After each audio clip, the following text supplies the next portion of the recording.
ఈ మధ్య కొంత ఎర్రడపాలెం నియోజకవర్గంలో గంజాయి బ్యాచ్ తోడైపోయింది. అభివృద్ధి చేసుకుంటూ పోతుంటే ఈ గంజాయి బ్యాచ్ అంతా ఏదో గగ్గోలు పెడుతుంది.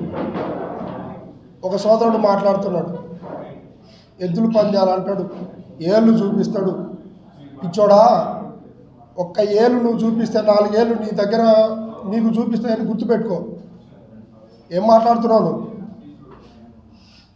గంజాయి కొట్టి మాట్లాడుతున్నావా? ఒక పార్టీ కార్యకర్తలా మాట్లాడుతున్నావా? ఒక రౌడీలాగా మాట్లాడుతున్నావా? ఏం మెసేజ్ ఇస్తున్నావు నువ్వు?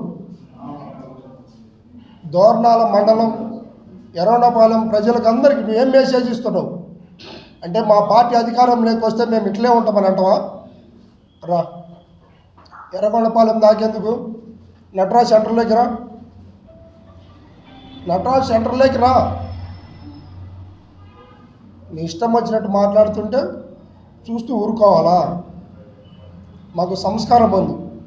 నారా చంద్రబాబు నాయుడు గారు ఒక సంస్కార పద్ధతిలో మాట్లాడండి, ఒక సంస్కారయుతంగా ఉండమని అన్నాడు. నీ నాయకుడు అలా రప్ప గుండెలో ధైర్యం ఉన్నవాడికి పార్టీలతో పని లేదు, ఎప్పుడైనా చూసుకోవచ్చు. ఇంకా మేము ఇట్లా మాట్లాడటం కూడా కరెక్ట్ అనిపించటం లేదు మాకు. కాకపోతే మీ గంజాయి బ్యాచ్కి ఈ రూట్లో చెప్తే ఏమన్నా అర్థమైతేమోనని మేము ఇట్లా మాట్లాడుతున్నాం. మా పార్టీకి చాలా ఉన్నతనంగా ఉంటాము, మాకు తెలుసు. గతంలో మీరు మీ గవర్నమెంట్ ఉన్నప్పుడు మీరు రెచ్చిపోయినప్పుడు మేము కూడా చూపించుకోవచ్చు. ఇప్పుడు ప్రజలు బాగుండాలా, నాయకులు బాగుండాలా, మండలాలు బాగుపడాలా, నియోజకవర్గాలు బాగుపడాలని ఎన్నో అగసాట్లు పడి ఎంతో శ్రమ పడి ఓడిపోయిన కూడక మా ఎలక్షన్ బాబు గారు ఓడిపోయిన కూడక నియోజకవర్గం అభివృద్ధి కోసము ఎన్నో సేవ చేస్తున్నాడు, ఎంతో డబ్బు తీసుకొస్తున్నాడు. నీ నాయకుడు ఏం చేస్తున్నాడు? నీ నాయకుడు ఏం చేస్తున్నాడు? హైదరాబాద్ పోయి కన్స్ట్రక్షన్ జరుపుకుంటే అక్కడ డెవలప్మెంట్ అయిందిలే, చంద్రబాబు నాయుడు గారు అక్కడ డెవలప్మెంట్ చేసిండు. నువ్వు ప్లాట్లు అమ్ముకొని నువ్వు డబ్బు సంపాదించుకుంటున్నావు. సోదరా, ఇది కరెక్ట్ అయిన విషయాలు కాదు. ఎంత తగ్గి అంత మాట్లాడండి. నీకు దమ్ము ధైర్యం ఉంటే తల్లికి వందనము ఎవరెవరికి పడలేదో ఇక పలానోళ్ళు పడలేదురా, దాని మీద యుద్ధం చేయి. గవర్నమెంట్ ప్రశ్నించు, తప్పులేదు. ప్రెస్ మీట్లు మైకులు ఉన్నాయి కదా, మేము ఇష్టం వచ్చినట్టు మాట్లాడతాము, ఉడుకు రక్తం అంటున్నాం. నీకుండేది అదే రక్తం, మాకుండేది అదే రక్తం. సోదరా, కాస్త జాగ్రత్తగా మాట్లాడు. ఎలక్షన్ బాబు గారి గురించి ఎప్పుడు కూడా తక్కువగా మాట్లాడద్దు, చెప్తున్నా. నీకు చేతనైతే తాడిపత్రి చంద్రశేఖర్ ఎమ్మెల్యే గారు మీరు కూడా అసెంబ్లీకి రండి, మాట్లాడండి. పాత ఓరి అది అదంతా పాత వర్షన్ అయిపోయింది. నువ్వు అసెంబ్లీకి రా, అసెంబ్లీకి ఎందుకు నువ్వు వచ్చేది? నువ్వు వస్తే నేను ఆడ చీకొడతావు. నువ్వు 11 మంది ఆడనో నెట్టు పడేసారు జనాలు.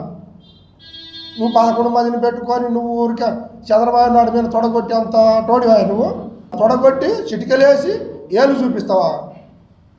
ఎందుకు చూపిస్తావు నువ్వు ఏళ్ళు?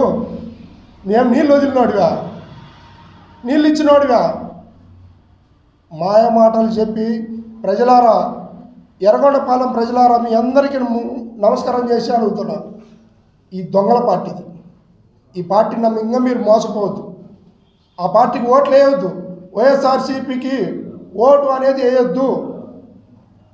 అది మనుషుల మైండ్ డైవర్ట్ చేసి గెలిచే పార్టీ. అది కష్టం చేసే పార్టీ, ప్రజలను అభివృద్ధి చేసే పార్టీ ఒక తెలుగుదేశం పార్టీ ఒకటే. అది చంద్రబాబు నాయుడు గారి నాయకత్వంలో, ఇక్కడ గూడూరు ఎలక్షన్ బాబు గారి నాయకత్వంలో పనులు జరుగుతున్నాయి. ఈ అభివృద్ధి బ్రహ్మాండంగా జరుగుతుంది. మీ కళ్ళు ఓరవలేనంత మీరు కళ్ళ గంతలు కట్టుకోవాలి. అభివృద్ధి అంత జరుగుతుంది. ఇది చూస్తూ ఉండండి. పగలకు ప్రతీకారాలకు పోతానంటే నువ్వెంతో నేను కూడా అంతే. అది వద్దు. నీకు చేతనైతే అభివృద్ధి ఇక్కడ జరగలేదు, అయ్యో మా ఊర్లో ఇది జరగలేదు, మాకు చేయండి అని రా. ఇంతకుముందు బస్టాండ్ గురించి మాట్లాడారు పెద్దలు. వాళ్ళు ఆ పార్టీలో ఉండొచ్చు, ఈ పార్టీలో ఉండొచ్చు, ఏదైనా కూడా అభివృద్ధి కోసం ముందుకు వచ్చారు. మా నాయకుడు మాకు కూడా తెలియకుండా వాళ్ళు కష్టపడి తిరుగుతున్నారు, చేస్తున్నారు. బస్ స్టాండ్ శాంక్షన్ చేశాడు. నీకుందే సిగ్గుంది అంటున్నా. దయచేసి అభివృద్ధి కోసం పాటుపడండి. ఎలక్షన్ బాబు గారిని ముందుకు తీసుకెళ్ళండి. ఏదన్నా చిన్న చిన్న తప్పులు ఉంటే ప్రశ్నించు, తప్పులేదు. అంతేగాని మైకులు ఉన్నాయి కదా ఏదేదో చేస్తామంటే కుదరదు సోదరా, జాగ్రత్త.